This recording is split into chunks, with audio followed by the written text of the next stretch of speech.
Contaminações sexuais. Atualmente, há quase um consenso plantado no inconsciente coletivo da sociedade de que é possível entregar-se sexualmente a outra pessoa ou a outras pessoas sem nenhum tipo de consequência.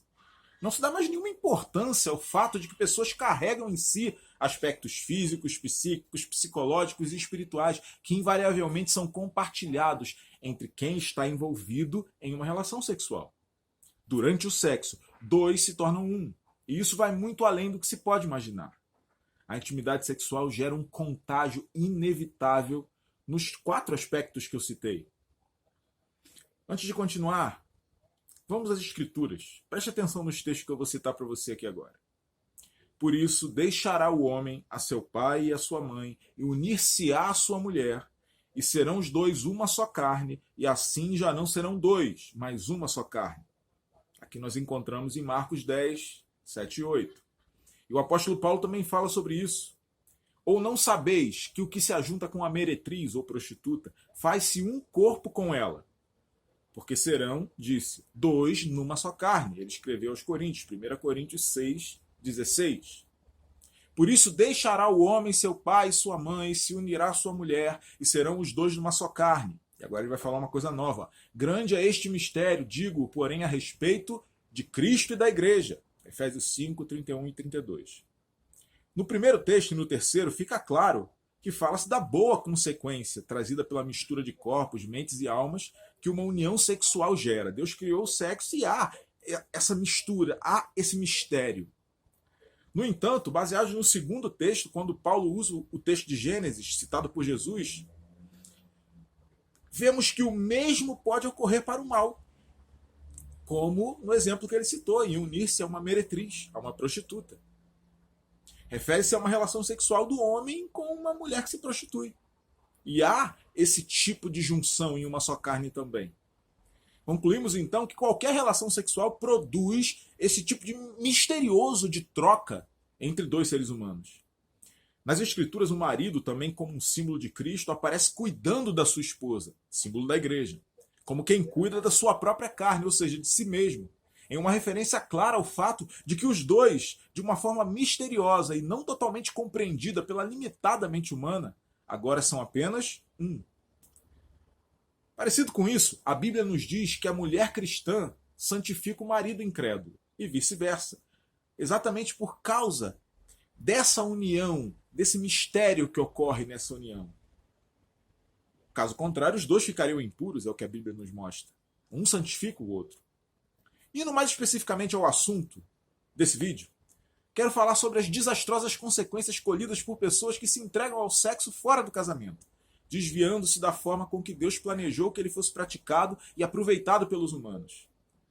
Em nosso país, milhões de pessoas têm sido devoradas por dentro e por fora, todo dia, por conta do que absorvem em seus corpos, mentes, almas e espíritos após relações sexuais ilícitas, ou seja, fora do casamento. No entanto, quem é contaminado também contamina, pois ninguém se une sexualmente a outra pessoa sem contágio mútuo, seja para o bem, quando dentro do casamento, ou para o mal, quando em qualquer outra situação fora do casamento. Como estamos falando aqui das consequências para o mal, daqui para frente eu vou usar a palavra contaminação. E tais contaminações podem usar ou se utilizar do pecado humano e mudar as pessoas ainda mais. Por dentro, mente, alma e espírito, e até no caso físico, de corpo. Aí não estaria usando o pecado, mas usando o erro que aconteceu para trazer alguma doença. Imaginemos que alguém saia de casa e resolva pagar por sexo com outra pessoa. Um garoto ou garota de programa. Tal pessoa corre o risco de se contaminar fisicamente, com doenças sexualmente transmissíveis ou mesmo com outras desordens sexuais físicas, como distúrbios de excitação causados por determinados tipos de relação sexual. A ciência prova isso. Mas também corre risco de desenvolver uma consequência na alma, na mente, pois a lembrança do que fez estará com ela, com essa pessoa todos os dias. E sem falar da contaminação espiritual, capitaneada principalmente por espíritos malignos, que acabam estendendo suas garras de influência em todo o ser, como se entrassem por meio de tais uniões sexuais. Entrassem entre aspas, né? Entretanto, o problema é ainda mais grave quando a pessoa passa a ter o costume de sair de casa e contratar sexo, ou mesmo de se prostituir, em troca de dinheiro ou presentes.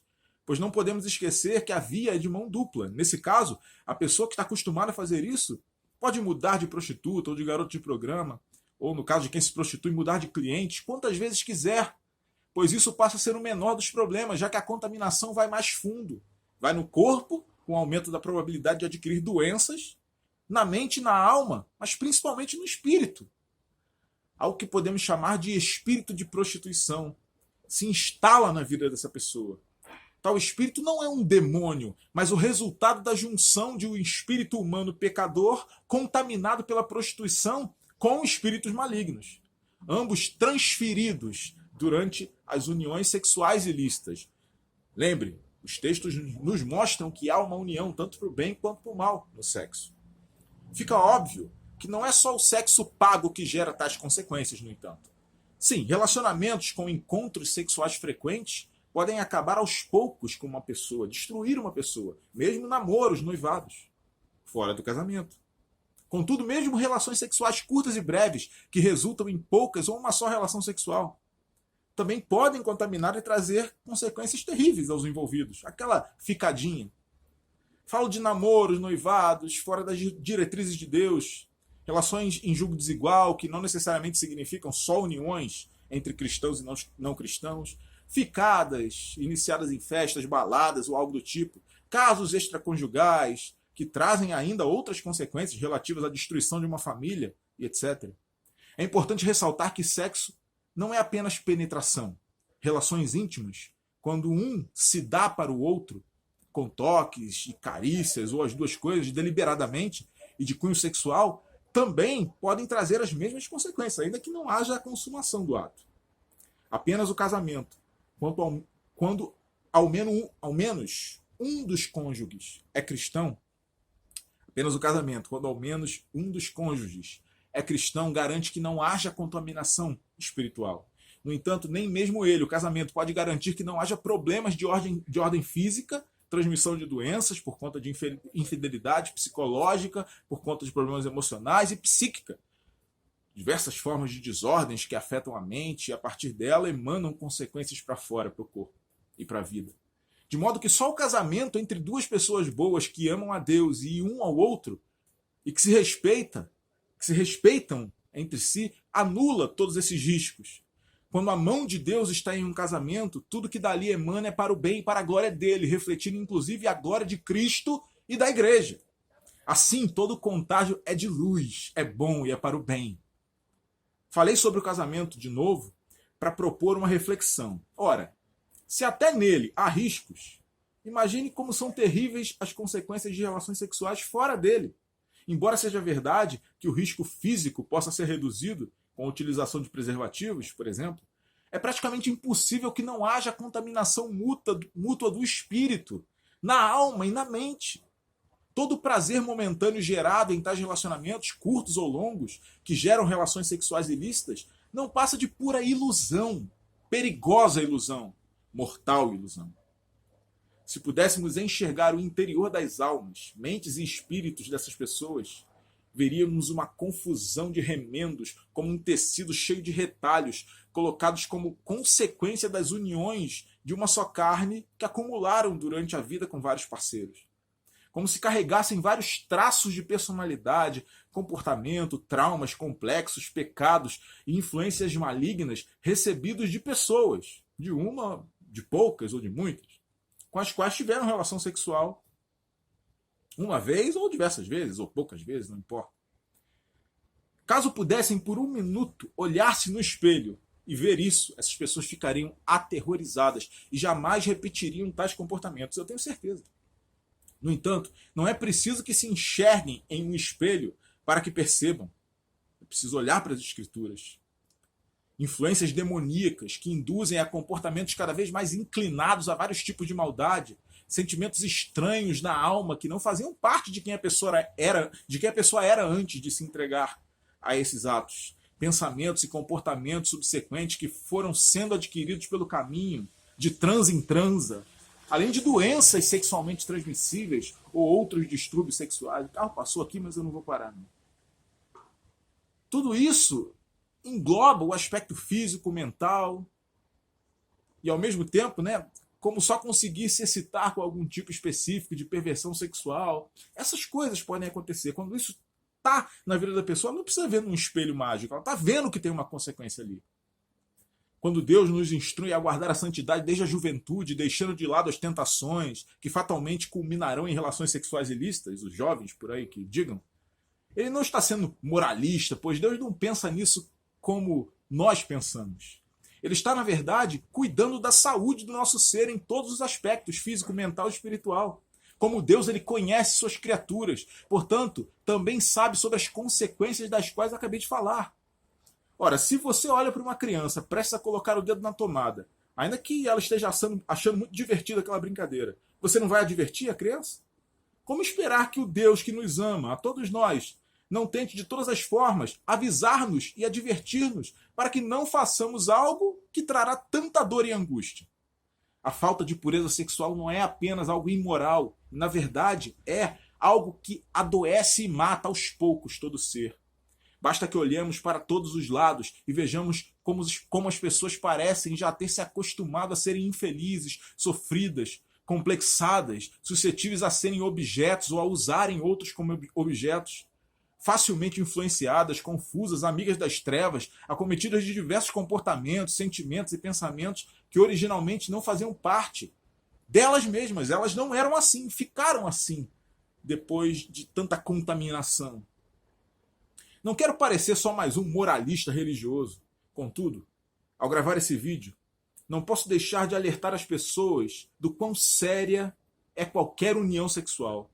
É possível viver uma vida sexual saudável e feliz diante de Deus e do cônjuge, sendo ambos abençoados e abençoando por meio do sexo e do convívio diário em amor. Mas também é possível se entregar à impureza e ter a vida amaldiçoada e destruída aos poucos, o que resultará fatalmente em angústias sem fim, das quais jamais se poderá fugir, a não ser com a ação de Deus para libertar. Mesmo buscando mais e mais prazer, pois o momento de colocar a cabeça no travesseiro e ter que encarar a si mesmo sempre chega.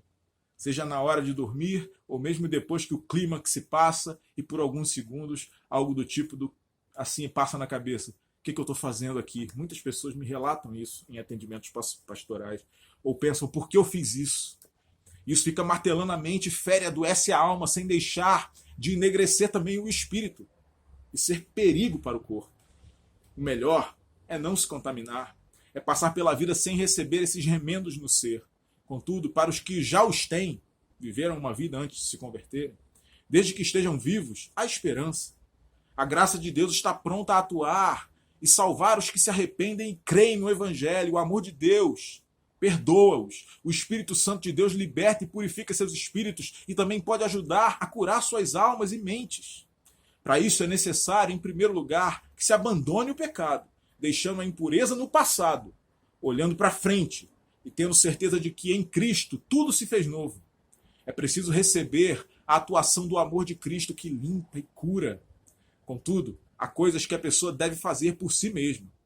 É possível e necessário arrancar cada remendo deixado pelo passado quando identificados, sempre com a ajuda de Deus, é claro. Na medida do possível, é bom que se tente voltar ao que se era antes das contaminações. Claro que isso é impossível na totalidade, mas não é possível apagar, na verdade assim, não é possível apagar da mente o que aconteceu. Mas muito dá para jogar fora de si mesmo, para lançar fora, para esquecer de alguma forma. Além disso, conversar com o cônjuge, caso tenha se casado ou venha se casar, com um pastor ou com amigos cristãos sérios que podem ajudar. Em muitos casos também é muito bom. Antes de finalizar, quero deixar 3 perguntas reflexivas. Para quem devemos nos abrir? Nosso ser total. Quem devemos permitir que entre em nosso ser de tal forma, sendo nós homens ou mulheres, que torne-se parte de nós dessa forma, em uma só carne? Se dói tanto para libertar-se das consequências, principalmente por conta das lembranças e marcas na alma, vale a pena o prazer do momento? Pense nessas perguntas. E outra, se você está se unindo sexualmente com alguém, É com alguém com quem deseja viver toda a vida, amando e sendo amado, dando e recebendo coisas boas interna e externamente em Cristo? Reflita. No mais, é primordial que se confie em Cristo para a salvação e que se ande com Ele todos os dias, buscando mais e mais da sua glória, pois nele está o maior prazer de todos, que inclusive proporciona uma vida sexual mais saudável e feliz no casamento. Sendo você casado ou não, trate de encher-se de Deus, em nome de Jesus, todos os dias, em primeiro lugar. O resto, diante do que é Jesus para nós, é só o resto. E por ele nos será acrescentado, caso precisemos e seja a propósito dele para nós. Se identificar espíritos e marcas adquiridos em relações sexuais contaminadoras do passado, coloque-os diante de Deus, na luz de Jesus, para que sejam retirados de você. Desta forma, você será cada vez mais capaz e cada vez mais livrado de tudo aquilo que adquiriu durante o caminho, mas que não era e nunca foi parte de você. Você foi contaminado com isso. Com amor em Cristo, que purifica de todo pecado, liberta o espírito, cura a alma e nos faz viver em novidade de vida, não mais nos lembrando de nossos pecados passados. Eu me despeço e peço que você se inscreva no canal, ative as notificações, deixe um like no vídeo, um comentário sobre o que você achou e espalhe para outras pessoas. Que Deus te abençoe, em nome de Jesus.